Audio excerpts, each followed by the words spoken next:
Hello everyone, আমার ছোটোখাটো mini ব্লগে তোমাদের সবাইকে ওয়েলকাম। ঠাকুর দেখতে যাব সেই উদ্দেশ্যে কিন্তু একদমই বেরোইনি, বেরিয়েছিলাম অন্য একটা কাজে।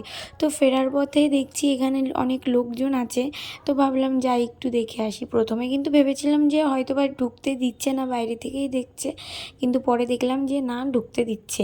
মাকে দর্শন করার যখন সুযোগটা পেয়েছি, সেই সুযোগটা কি আর হাতছাড়া করা উচিত বলুন? একদম আমি এই সুযোগটা মিস করিনি আর করব না বলেই আমি চটপট চলে গেলাম। তা গিয়ে দেখি ভাই রে ভাই, যদি না আসতাম, এত সুন্দর একটা আর কি প্যান্ডেল, মণ্ডপ, পুজো মণ্ডপ, মানে পুরো মিস করে যেতাম, বিশ্বাস করুন।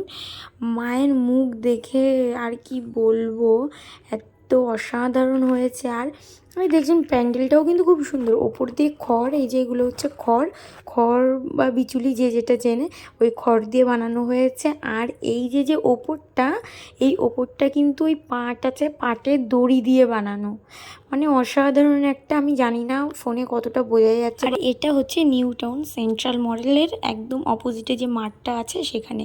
আপনারা সবাই গিয়ে দেখে আসবেন।